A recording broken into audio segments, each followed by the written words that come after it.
थे, एग्जाम्पल करा रहे थे, उसके पहले टॉपिक बताओ। Magnetic moment, natures of paramagnetic and diamagnetic. समझ में आ गया? कोई दिक्कत तो नहीं? क्लियर है? आगे बढ़े, चलिए चलिए। ओके, उससे पहले किसको डाउट था? किसमें? Polarisation and polarity. आइए देखिए भाई साहब, पोलराइजेशन का मतलब है कि तुमको कोई बहका दिया। नहीं, तुम तो पोलैरिटी में हो।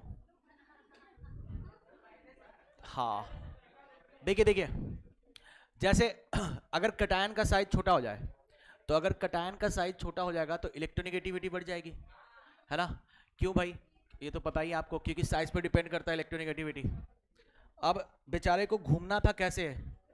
इस पाथ पे चलना था इसके इलेक्ट्रॉन को, लेकिन ड्यू टू हाई इलेक्ट्रोनेगेटिविटी, बगल वाले के हाई इलेक्ट्रोनेगेटिविटी के कारण ये इस पे ना घूमकर अब थोड़ा सा आगे बढ़ा जाएगा, यानी कि अपने पाथ से डेविएट हो जाएगा। इसे हम कहेंगे पोलराइजेशन। लेकिन अगर किसी पे पहले से ही चार्ज मौजूद है तो इसे क्या कहेंगे? पोलैरिटी। इसे क्या कहेंगे? पोलैरिटी। बोलो, बात समझ में आई? यही तो था। पोलैरिटी ज्यादा होगा तो आयनिक कैरेक्टर ज्यादा होगा, और पोलराइजेशन ज्यादा होगा तो कोवेलेंट कैरेक्टर ज्यादा होगा। ठीक है, चलिए आज हम लोग सीखेंगे colours in d block element. देखिए, अब हम लोग चालू करेंगे नया टॉपिक, और इस टॉपिक का नाम है colours in d block elements. चलिए हेडलाइन दे लीजिए, colours in d block element. Headline दीजिए, colours in d block elements. Colours in d block elements. हो गया? आइए जरा समझे। अगर हम इस ब्लॉक के एलिमेंट की बात करते हैं, जैसे लिथियम, सोडियम, पोटेशियम, है ना, ये सारे कैसे होते हैं? कलरलेस। ये सारे कैसे होते हैं? कलरलेस, है ना? जैसे अगर आपको लगता होगा कि सर सोडियम का तो कलर पीला होता है, सोडियम का कलर पीला नहीं होता है, वो इन्वायरमेंट में आके रिएक्शन करके ऐसा हो जाता है, व्हाइट होता है ना? ठीक है, देखिए, लेकिन अगर हम डी ब्लॉक के एलिमेंट्स की बात करें, तो जैसे अगर आप कॉपर की बात करें तो कॉपर किस कलर का? ब्राउन। सिल्वर भी, सिल्वर का एक अलग ही कलर होता है, ग्रे टाइप का। प्लैटिनम का भी, और किसका? हाँ बिल्कुल, गोल्ड का है ना? इन सब का एक स्पेसिफिक कलर होता है। ठीक है, अब बात है कि ऐसी कौन सी प्रॉपर्टी है जिसके वजह से डी ब्लॉक के एलिमेंट्स ही कलर शो करते हैं, जबकि एस ब्लॉक और पी ब्लॉक के एलिमेंट्स कलर शो नहीं करते हैं, है ना? तो आइए लिखते हैं हम लोग स्टार्टिंग से।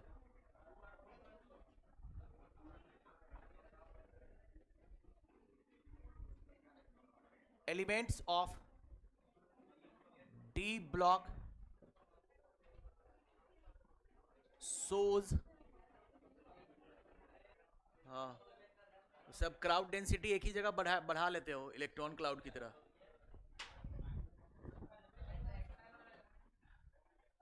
Elements of d block shows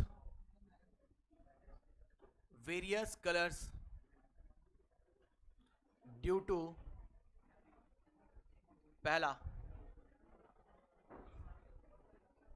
D D, एक काम करो, लिखो लिखो लिखो, लिखवा ही देता हूं, हल्ला शांत हो जाएगा। लिखो, elements of d block elements. नहीं नहीं, छोड़ दो, तुम लिखो, तुम लोग लिखो, हल्ला बहुत कर रहे हो यार। लिखो, हल्ला शांत हो जाएगा लिखते ही। Elements of d block, elements of d block shows various colors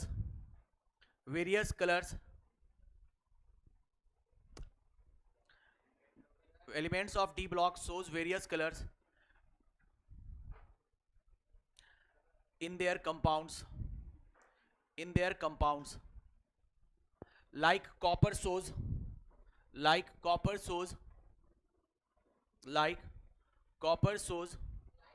हाँ, like copper shows brown color,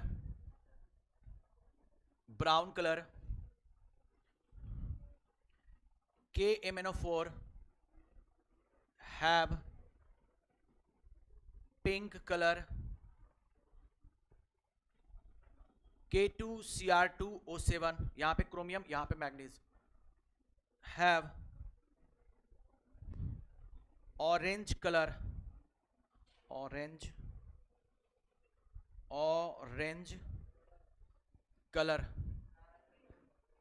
this is very specific,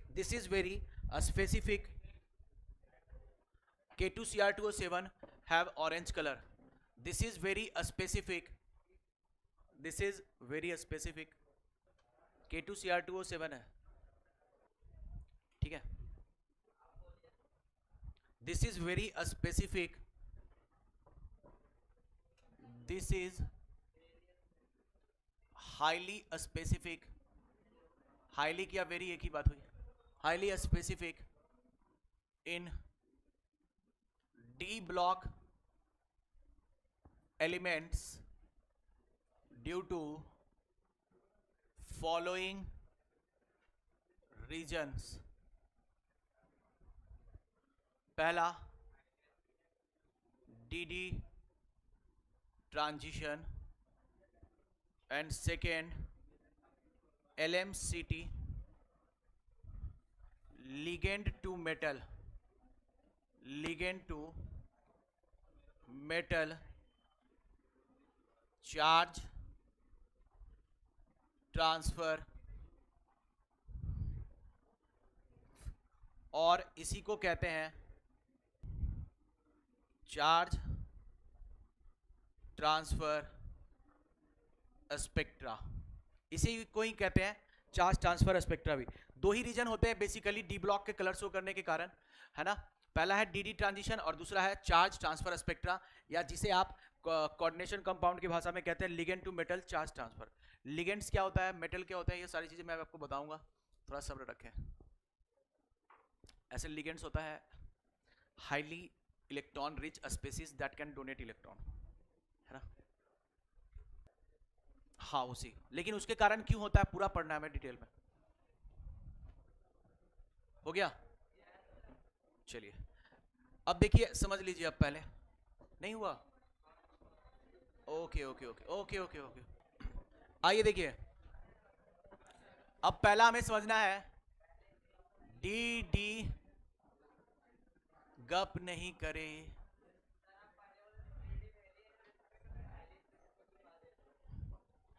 very highly एक ही, मैं रट के नहीं आता हूं, मेरे पुराने नोट्स देखोगे, अभी के नोट्स देखोगे, मतलब एक ही निकलेगा, वर्ड खुद से फ्रेम कर लेता हूं।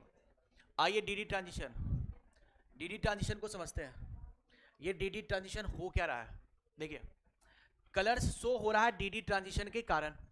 अब इसके लिए आपको कुछ प्रोसेस समझना होगा, हो क्या क्या रहा है ये पहले देख लेते हैं। डी सबसेल में कितने ऑर्बिटल होते हैं, बहुत अच्छे, क्या ये पांचों एक ही एनर्जी पे होते हैं, बोलो भाई, इसके नाम बता दो, d x y, d y z और d z x, d x square minus y square और डी, बिल्कुल, ये पांचों आपस में एक ही एनर्जी लेवल पे होते हैं, और अगर सबकी एनर्जी लेवल एक जैसी हो तो इसे हम कहते हैं डी जनरेटेड ऑर्बिटल्स। क्या कहते हैं, यानी कि ये सारे ऑर्बिटल्स किस पे हैं, सेम एनर्जी लेवल पे है। जिन्हें नहीं पता, डी जनरेटेड का मतलब होता है सेम एनर्जी लेवल, मतलब जो एनर्जी है डी एक्स वाई की वही डी वाई जेड की, और वही डी जेड एक्स की, और वही d x square minus y square का, और वही डी जेड स्क्वायर का। ये पांचों एक ही एनर्जी लेवल पे थे, लेकिन पांचों का शेप अलग अलग होता है। कैसे कैसे होता है? अगर आपको ध्यान हो तो डी एक्स वाई का शेप 45 डिग्री पे होता है। डबल डंबल होता है डी और वाइटल का शेप, है ना? तो ये कैसा हो गया? Between the axis. अगर आप ध्यान से देखें तो ये जो एंगल नजर आ रहा है आपको, ये कितना आएगा? 45 degree. Very similar to that. ठीक है, ये बाबू डी एक्स वाई का हो गया। यहां पे एक्स एक्सिस होगा और यहां पे, अब मैं बाकी को ड्रॉ नहीं करूंगा, इन तीनों को सबका सेम होगा, बस एक्सिस चेंज कर दूंगा। एक बार y और z कर दूंगा तो dy z, है कि नहीं? एक बार x कर दूंगा और एक बार z कर दूंगा तो फिर xz हो जाएगा। बोलिए, क्या ये बात आपको समझ में आई? ठीक। अब दूसरा जो हो रहा है d x square minus y square, इसका शेप कैसा होता है?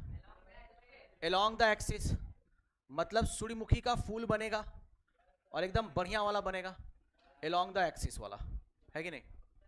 और तीसरा, तुम भी एक फूल ही हो मगर ये वाला फूल, अरे सॉरी, उतना ही बोलो जितना अच्छा लगे, तो नहीं उड़ाएंगे बेइज्जती।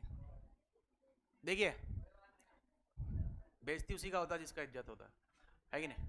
डीजेड स्क्वायर का शेप ये होता है बाबू, है ना? डीजेड स्क्वायर का शेप ऐसा होता है।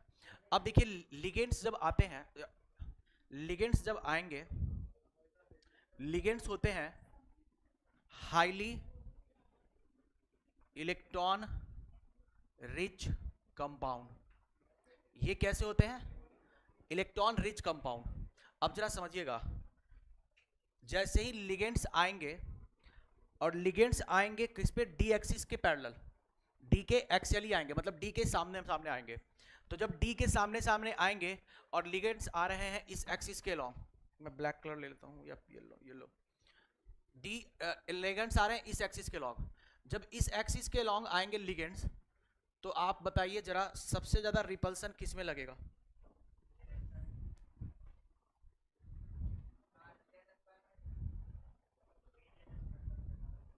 सबसे ज्यादा रिपल्सन किस में लगेगा?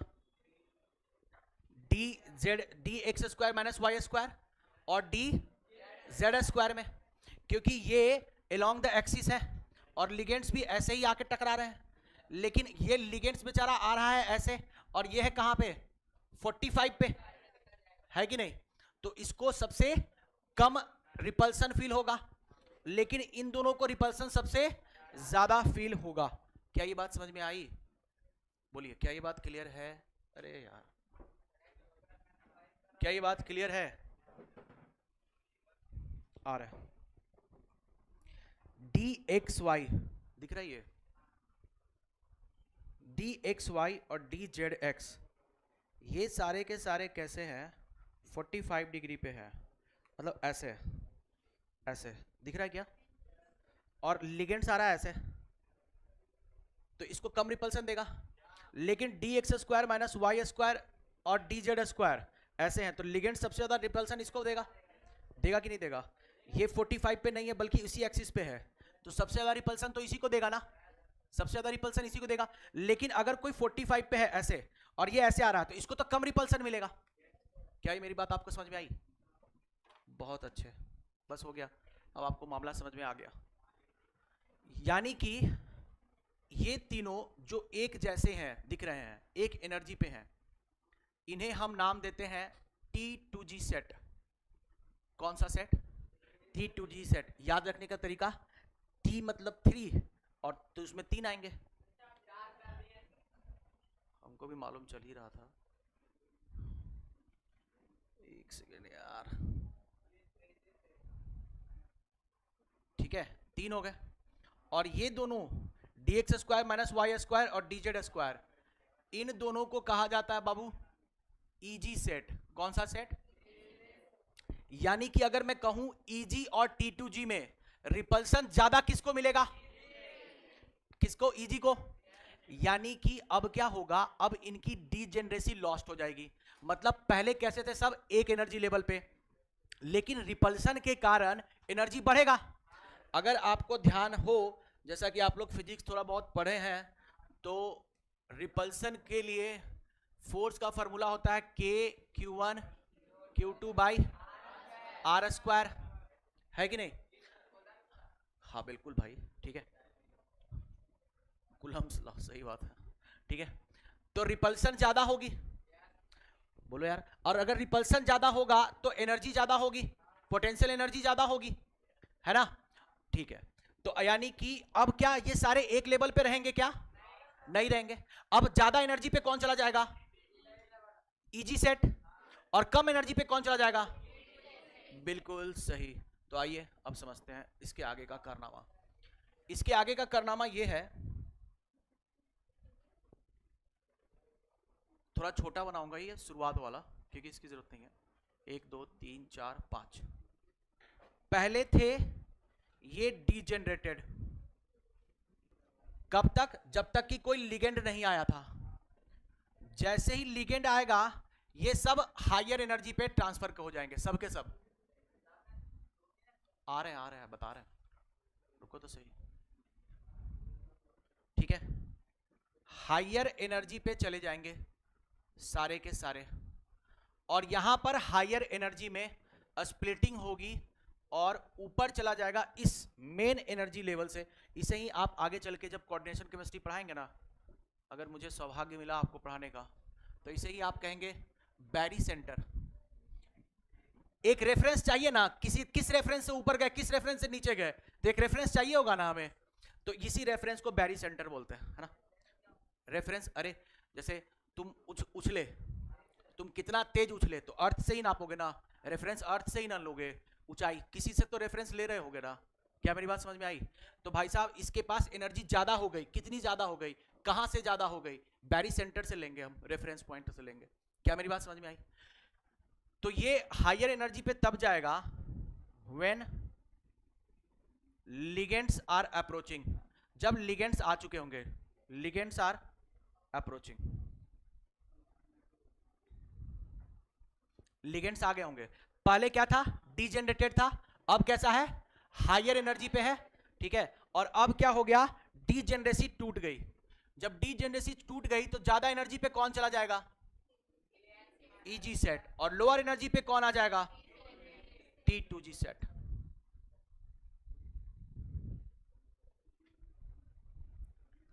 अब जरा समझिएगा बढ़िया से, पहले मैं कलर जरा चेंज कर दूं, हाँ ठीक है। अब अगर किसी के पास अनपेयर्ड इलेक्ट्रॉन है, कैसे इलेक्ट्रॉन है? अनपेयर्ड। अब डीडी ट्रांजिशन का इंपॉर्टेंट कंडीशन है कि अनपेयर्ड इलेक्ट्रॉन होना ही होना चाहिए। अगर किसी के पास बाबू अनपेयर्ड इलेक्ट्रॉन है और अगर इसे अगल बगल से हाई एनर्जी मिले, अब आपको लगेगा सर इसको एनर्जी कौन देगा? अगर जैसे आप कॉपर को देख रहे हैं तो कॉपर को देखेंगे सनलाइट में ही ना, तो सनलाइट से उसको एनर्जी मिलेगी ना? नहीं मिलेगी? मिलेगी कि नहीं? अगर बाबू इसको एनर्जी मिलेगी तो ये जंप कर जाएगा कहां से कहां? लोअर टू हायर, चला गया हायर पे। हायर एक्साइटेशन स्टेट पे या एक्साइटेशन स्टेट पे कोई भी इलेक्ट्रॉन हाईली अनस्टेबल होता है, और कितने देर तक टिकेगा यहां पे? 10⁻⁻8 सेकेंड तक। ये बोर्ड चचा ने बताया था बहुत पहले, है ना? नील्स बोर्ड ने बताया था अपने एटॉमिक स्टेट में, एटॉमिक स्ट्रक्चर मॉडल में, कि कोई भी इलेक्ट्रॉन अगर हायर एक्साइटेड स्टेट पे चला जाता है तो वो हाईली अनस्टेबल होगा और वो 10⁻⁸ सेकेंड में वापस आएगा। तो क्या ये वापस आएगा? बिल्कुल आएगा। मैं एक छोटा सा एग्जांपल देता हूं। मान लीजिए कि इसकी एनर्जी 2 जूल है और इसकी एनर्जी 3 जूल है बाबू। एनर्जी स्प्लिटिंग के कारण हो गई। पहले ये सब के सब 2.5 पे थे, पहले सब के सब कितने थे? 2.5 जूल पे। अब देख रहे हैं 2.5 जूल से आधा जूल ऊपर चला गया, 0.5 जूल, और 2.5 जूल से ये 0.5 जूल कम गया, यानी ये लोअर एनर्जी पे आ गया और ये हायर एनर्जी पे आ गया। अच्छा, तो अगर ये 2 जूल पे था, अब 2 जूल से यहां पे जाने के लिए इसने कितना एनर्जी का एब्जॉर्प्शन किया होगा? 1 जूल का। वापस आने के लिए भी कितना एनर्जी छोड़ेगा? बस एनर्जी छोड़ दिया। और अगर यही एनर्जी किस रेंज में पड़ जाए? विजुअल रेंज में, तो आपको कलर शो होगा, और अगर इनविजुअल रेंज में होगा तो कलर शो नहीं होगा। विजुअल रेंज में अगर आएगा तो कलर शो हो गया। क्या ये बात समझ में आई? अब क्या ये बात क्लियर है? मैं एक बार फिर से आपको समझा देता हूं, जरा ध्यान से आप बस समझे, सुने। सबसे पहले जो जितने भी डी ऑर्बिटल थे वो सारे के सारे कैसे थे? डी जनरेटेड थे।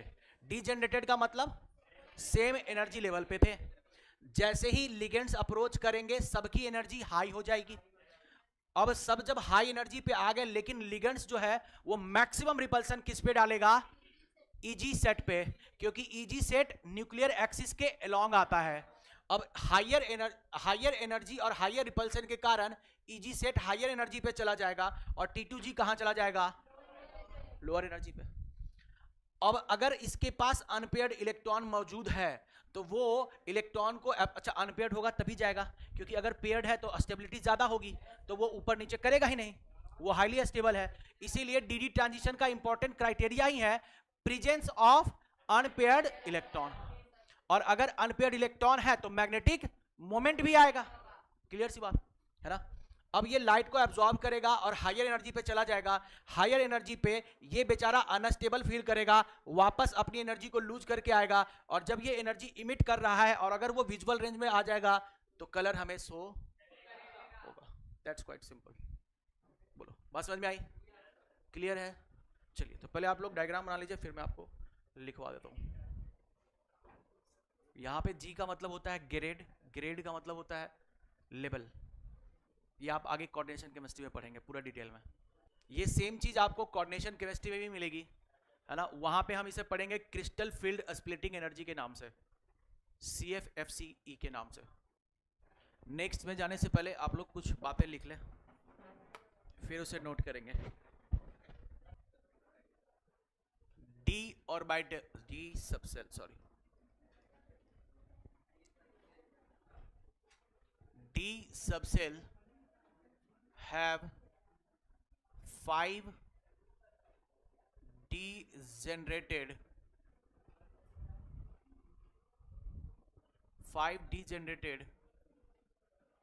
orbitals, have 5 degenerated orbitals, that is dxy, dyz, dzx and dx square minus y square and dz square.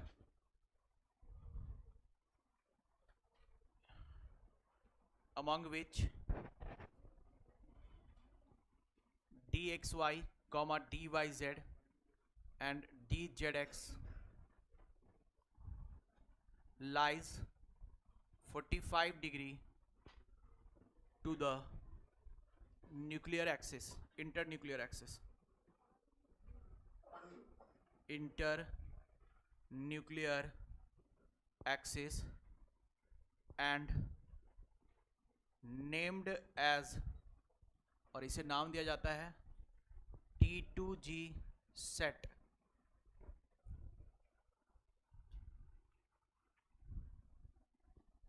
T2G set, while dx square minus y square and dz square is called EG set। इसे हम कहते हैं EG set। हो गया? अब चलिए, तो बाबू दो सेट में ये स्प्लिट हो गया, है ना? Next, when any ligand approaches to the central atom,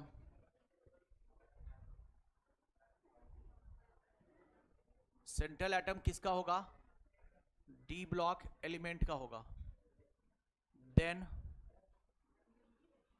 due to electronic repulsion, कौन सा repulsion? Electronic repulsion. Electronic repulsion का मतलब लिगेंड के इलेक्ट्रॉन और डी ऑर्बिटल्स के इलेक्ट्रॉन में रिपल्सन होगा।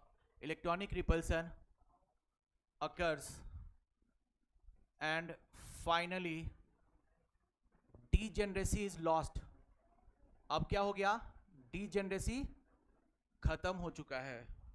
degeneracy is lost.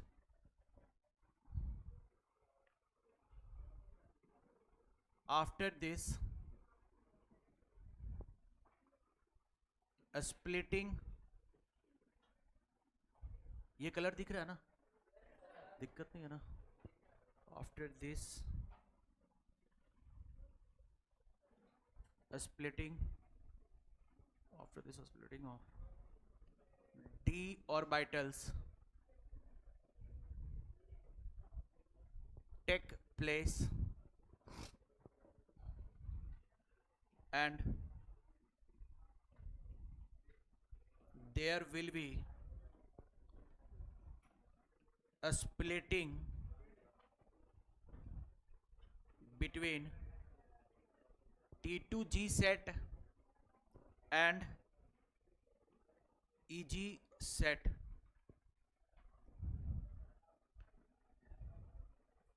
in which EG set feel more repulsion and cause more energy. हो गया? कह रहा है अपन क्या बोल रहा था? which EG set feel more repulsion and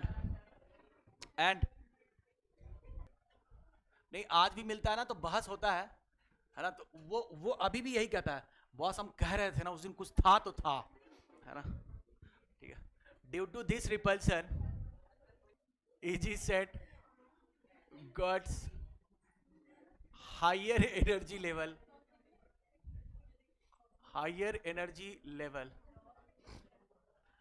EG set gets higher energy level, and T2J set becomes in lower energy level.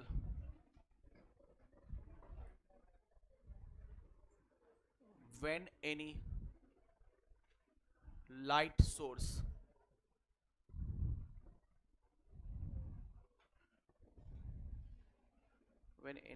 unpaired electron, when कहाँ पे got higher energy level and T2G set becomes in lower energy level, when any unpaired electrons got some energy in lower वाला कौन सा? T2G ना? In T2G set, it excited and jumps to the higher energy set,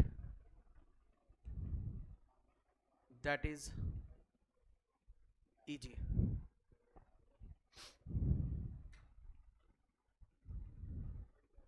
This excited electron come back to T2G level by releasing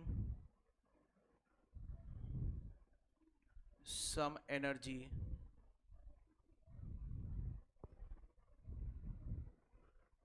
and if this energy lies, एक second मुझे बस लिख देना, दो लाइन और है, lies in visible range, we got colors. चलिए, हो गया? अच्छा, इसके बाद जिसका हो गया वो लिख लीजिए. In visual range, invisible range,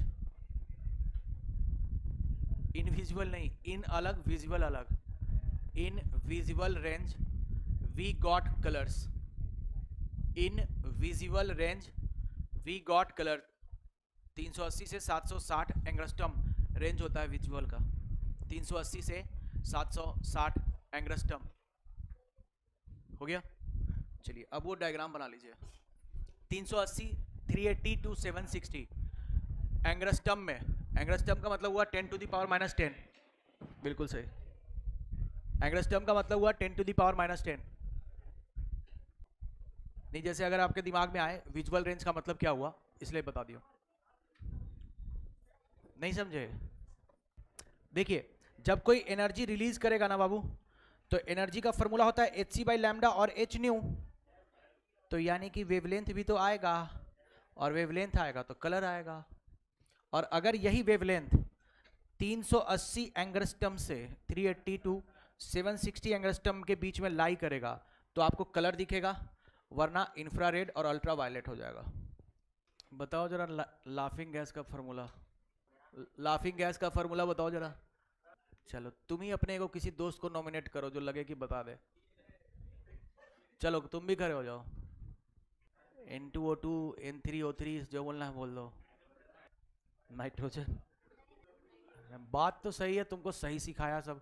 N2O का नाम बता दो। अरे क्या, थोड़ा सा अकल लगाओ। नाइट्रस ऑक्साइड, बैठो। नाइट्रो नहीं। हो गया।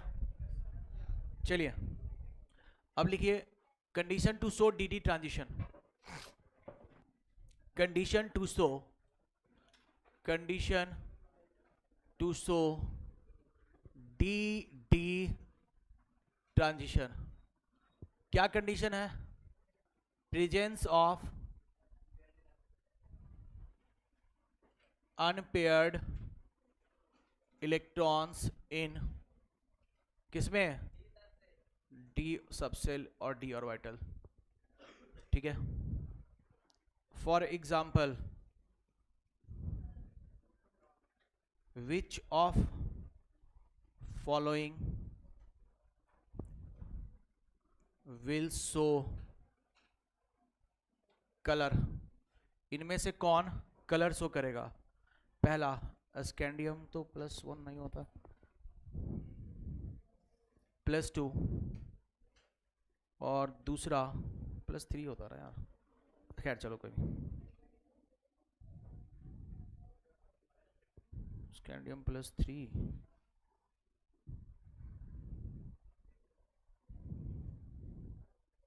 स्कैंडियम 21।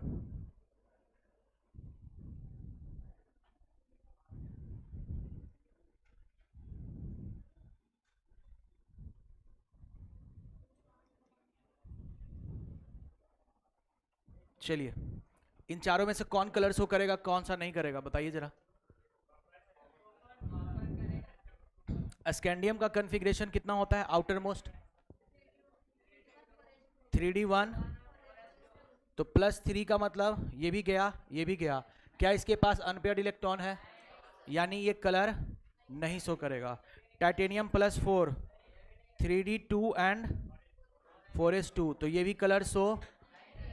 कॉपर +1, 3d10 4s1, तो प्लस ये चला गया ना, तो ये भी कलर शो नहीं करेगा। और कॉपर +2 का मतलब है 3d9, यानी कि ये कलर शो करेगा। बात समझ में आई? चलिए क्लियर है। तो जब कभी भी कलर की बात आएगी तो आप बस यही देखेंगे इलेक्ट्रॉनिक कॉन्फ़िगरेशन लिख के कि अनपेयर्ड इलेक्ट्रॉन है या नहीं है। अब इस पे बहुत सारे सवाल हैं जिनमें से अपन सारे के सारे करेंगे अभी इसी वक्त, है ना, क्योंकि मुझे पूरा भरोसा है कि घर पे तो आप बनाते ही होंगे। बोलिए समझ में आ गया सबको, है ना? तो बस इसमें आपको ध्यान क्या रखना है, डीडी ट्रांजिशन में कलर कब शो होगा? डीडी ट्रांजिशन में कलर कब शो होगा? जब प्रेजेंस ऑफ अनपेयर्ड इलेक्ट्रॉन होगा। कहां पे? डी ऑर्बिटल में, है ना। अगर किसी के पास डी ऑर्बिटल में खाली अनपेयर्ड नहीं है तो अभी तक कलर शो नहीं करेगा, आगे करेगा, मैं बताऊंगा कब करेगा, है ना, एलएमसीटी जब आएगा तब।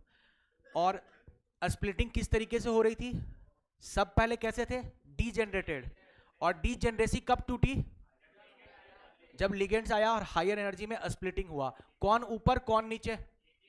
ईजी ऊपर और टीटीयू नीचे, बस यही गेम है, इससे ज़्यादा आपको कोई नहीं फंसा सकता। हो गया। विच of the following ion, which of the following ion will, which of the following ion will exhibit, will exhibit, will exhibit, exhibit, exhibit मतलब show color in aqueous solution? Option A lanthanum 3+, option B Z बराबर 57, atomic number लिख देते हैं ये लोग, titanium 3+, Z बराबर 22, सी ल्यूटेनियम 3+, Z बराबर 71, और डी स्कैंडियम 3+, Z बराबर 21। हाँ ये तो दिख रहा है सीधे, है ना, अभी अभी जस्ट आपने करा था, बिल्कुल सही जवाब।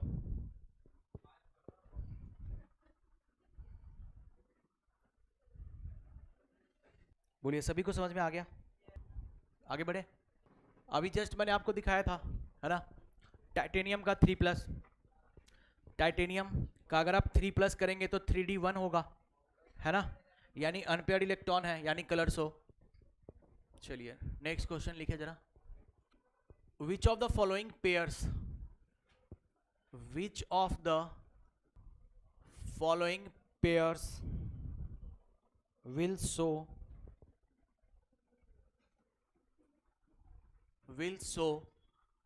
colors in aqueous solution? क्या बाबू? देखो कंपाउंड जो है, हाँ मतलब कंपाउंड अगर नॉर्मली होगा ना तो कलर यूजुअली शो नहीं करेगा, लेकिन एक्वस कंपाउंड में कलर जल्दी से शो कर देगा, इसी वजह से एक्वस सॉल्यूशन लेते हैं। ऑप्शन ए निकल 2+ और कॉपर प्लस, ऑप्शन बी निकल 2+ और टाइटेनियम 3+। अच्छा बाकी भी चेक कर लो यार स्कैंडियम 3+, ये तो नहीं आ रहा। अच्छा इसमें भी है 3+,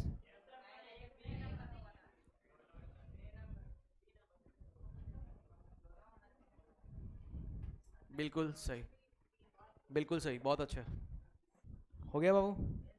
बाकी लोग समझ में आ रहा है कि नहीं, बन रहा है आपसे? चलिए तो कुछ क्वेश्चन और, सबको, क्या ये बात सबको समझ में आ गया? सबको क्लियर है? तो अपनी अपनी कॉपी में अलग अलग बनाइएगा, मैं कॉपी चेक कर लूंगा रैंडमली। लिखिए क्वेश्चन, अरे कॉपी तो चेक करके दे दिया, अभी का बात कर रहा हूं। द एक्वस सॉल्यूशन, किसी का उठा के चेक कर लेंगे भाई। The aqueous solution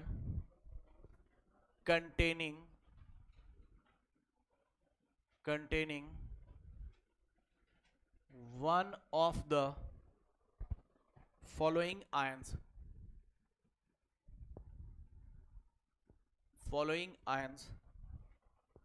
will be colorless,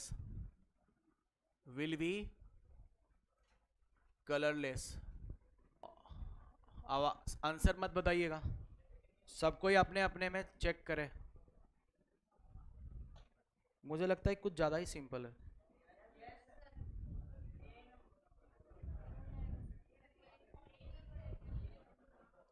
बिल्कुल सही यार, और इसमें मैं क्या कर सकता हूँ? वाह धन्यवाद, अच्छा लगता है सुन के कि आप लोगों को समझ में आता है। बात समझ में आ गई बाबू, है ना? अपन सारे क्वेश्चंस करेंगे, नीट के भी, जेई के भी। जेई पे इस पे बेस्ड नहीं है, कलर्स पे बेस्ड नहीं है, मैग्नेटिक मोमेंट पे ही बेस्ड पूछता है। एक बार और सेम सवाल है नीट 2000 में। विच आयन इज कलरलेस, लिख लीजिए, which ion is colourless? Option A chromium 4+, option B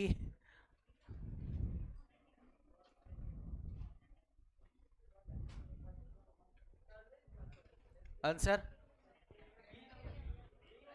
which of the following ions will be colourless? Colourless B, unpaired नहीं होना चाहिए, बात खत्म। हाँ एक ही टाइप, तो इसलिए तो पीवाईक्यू कराया जाता है, नए क्वेश्चन कोई थोड़ी बनाता है। ये पूछा 2000 में, ये 2005 में, और इसके बाद वाला 2010 में, ये 2010 में था, ये 10 में, और नहीं तो क्या। 80%, 80 से 90% क्वेश्चन सेम होते हैं, है ना, सेम कंसेप्ट पे ही होते हैं, है ना। दो ही इंस्टीट्यूट है जो पूरे भारत में नया क्वेश्चन बनाता है, यूपीएससी और एडवांस, बस। उसके अलावा सब कॉपी पेस्ट, बिल्कुल। हाँ ये क्वेश्चन थोड़ा ढंग का है, लिखिए अमंग, ये थोड़ा ढंग का है, ये बना अमंग, एमोंग, क्या among, TIF6 minus 2 minus CO